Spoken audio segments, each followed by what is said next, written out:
Whistleblowing is a term that comes from a football referee or a Victorian policeman who blew their whistle to bring attention to a foul or wrongdoing.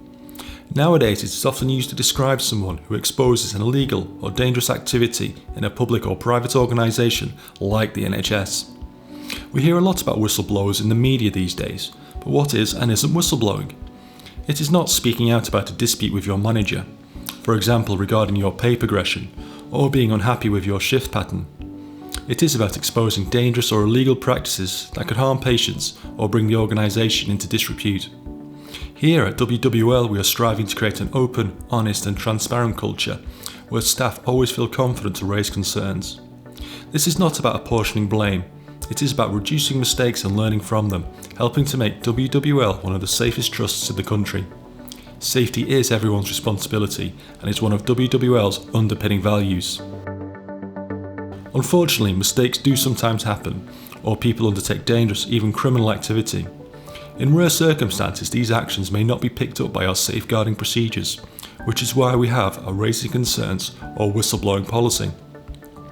Whistleblowing is the last resort if you don't feel safe to speak to your line manager, if you've already raised concerns but no one has listened, or you believe doing nothing may cause harm. For example, a member of staff is working in a hospital ward and sees something they think to be dangerous or have the potential to harm patients, staff or the public. If the member of staff is unable to raise this concern through normal channels, like their line manager, due to the fear of any consequences or that they may be ignored, then whistleblowing may be the only option. Not raising a concern may actually put staff or patients in danger. The thought of raising a concern or being a whistleblower may be a daunting and frightening prospect.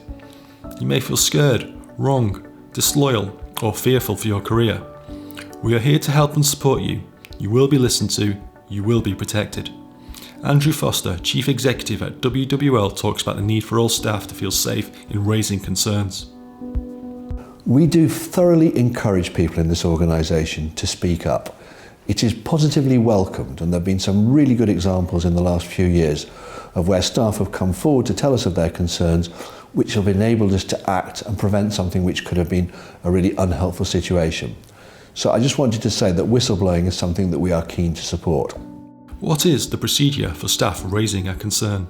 If you have a concern about a safety risk, malpractice or wrongdoing at work, you should raise it first in confidence with your line manager or lead clinician. If you're able to put your concern in writing, you should do so. If you're unable to raise your concern with your immediate line manager or lead clinician, you can raise this with your trade union representative, the HR department or the Freedom to Speak Up Guardian. The Freedom to Speak Up Guardian has special responsibility in dealing with serious concerns. If you still have concerns or you feel your concern is so serious that you cannot discuss it with any of the above, please contact the Senior Independent Non-Executive Director, SID. Your trade union representative or HR department can provide you with this information. The Trust recognises its accountability with the NHS. In light of this, you can also report your concern to prescribed bodies such as the CQC, Care Quality Commission or Monitor. Claire Alexander, Head of Governance and Assurance at WWL, talks about what happens after a member of staff raises a concern. I'm the Trust Freedom to Speak Up Guardian. I can provide you with a safe and confidential route to raise any concerns if you don't feel comfortable raising them with your line manager or a colleague.